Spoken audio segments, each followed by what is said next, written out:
So hey everyone, welcome back to the channel with this new video. And finally I have got my UPMC permanent registration. उसके लिए क्या क्या document requirement है आज हम इस वीडियो में डिस्कस करेंगे। साथ साथ ही मुझे कुछ एडवांटेजेस जो मिली थी मैं वो बताऊंगा एंड कुछ डॉक्यूमेंट्स कंफ्यूजन क्रिएट कर रहे हैं उनके बारे में हम डिस्कस करेंगे। तो मैंने जब अपना यूपीएमसी का रजिस्ट्रेशन अप्लाई किया था, एक दिन के गैप के बाद मुझे नेक्स्ट डे मेरा रजिस्ट्रेशन मिल गया था। ऑनलाइन मेरे ईमेल पे आ गया था एंड मैंने डाउनलोड किया उस सर्टिफिकेट। तो चलिए बात करते हैं डॉक्यूमेंट क्या क्या रिक्वायरमेंट हो सकती है। सबसे पहले आपको चाहिए internship completion certificate, compensation letter जो कि आपके कॉलेज से मिला होगा, यूनिवर्सिटी से, उसके बारे में भी हम बात करेंगे। देन आपको चाहिए ट्रैवल हिस्ट्री का फॉर्म, उसके बारे में मैं आपको डिटेल में बताऊंगा कि ट्रैवल हिस्ट्री का फॉर्म है क्या बेसिकली। फिर हमें चाहिए प्रोविजनल सर्टिफिकेट का रजिस्ट्रेशन नंबर जो हमें मिला था प्रोविजनल का।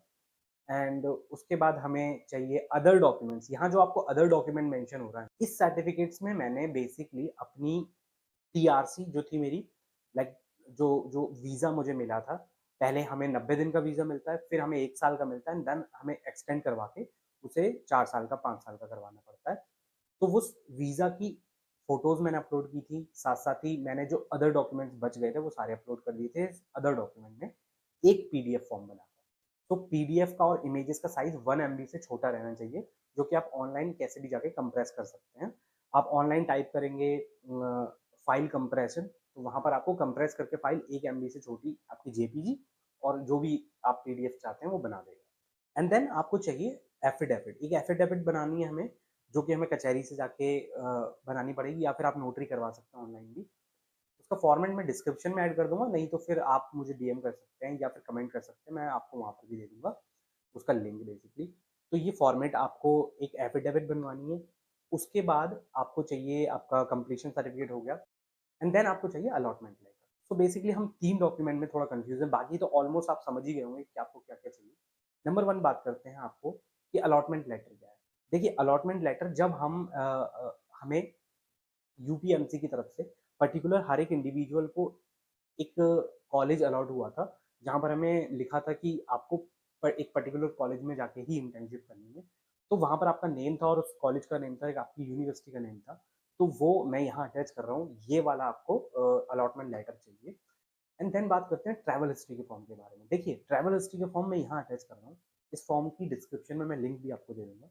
इस फॉर्म को बेसिकली आपको भरना है अपनी पासपोर्ट की जो डेट्स हैं, जो आपकी अराइवल की और डिपार्ट की जो डेट्स हैं उस पर स्टैम्प की, उन स्टैम्प की डेट के अकॉर्डिंगली आपको इन 5 से 6 साल की हिस्ट्री यहाँ भरनी है और टोटल नंबर ऑफ डेज आपको भरनी है। ये इसलिए रिक्वायरमेंट है क्योंकि जिन लोगों ने ऑनलाइन क्लासेस की है कोविड के टाइम पे या फिर यूक्रेन वॉर के टाइम पे, तो उनके लिए ये एक फॉर्म है जो हर एफएमजी को फिल करना है। तो ये बेसिकली मैंने भरा था एंड इसके बाद मैंने अपलोड किया। साथ साथ मुझे एडवांटेज क्या मिला, क्योंकि मैं ड्यूरिंग कोविड वो 2 साल पूरा मैंने जॉर्जिया में ही प्रेजेंट था एंड इन पर्सन मैंने जाके हॉस्पिटल में अपनी ड्यूटीज, लाइक जो भी क्लिनिकल पोस्टिंग थी वो की है। एंड साथ साथ ही मैंने जो जो क्लासेस थी, जो एकेडमिक क्लासेस थी नॉन क्लिनिकल सब्जेक्ट्स की, वो ऑनलाइन हुई थी, तो वो हम सब ने की थी कोविड के टाइम। तो बेसिकली इसीलिए ये सर्टिफिकेट की रिक्वायरमेंट है कि आपने ड्यूरेशन कंप्लीट किया है। साथ साथ आपको एक कंपनसेशन लेटर देखना है। कंपनसेशन लेटर आपको मैं यहाँ दिखाता हूँ। कंपनसेशन लेटर बेसिकली जो यूनिवर्सिटी की तरफ से हमें मिलेगा उसकी डेट, कंपनसेशन लेटर की जो डेट है वो आपकी पासिंग टाइम की होनी चाहिए, जब आप वहां से पास करके आए थे।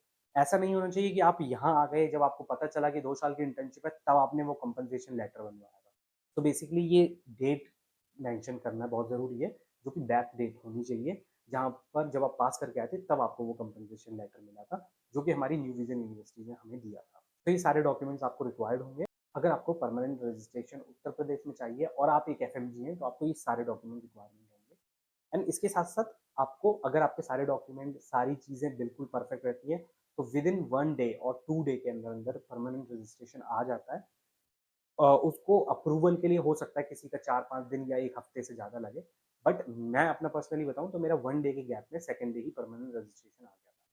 तो thank you so much for watching this video, मिलते हैं नेक्स्ट।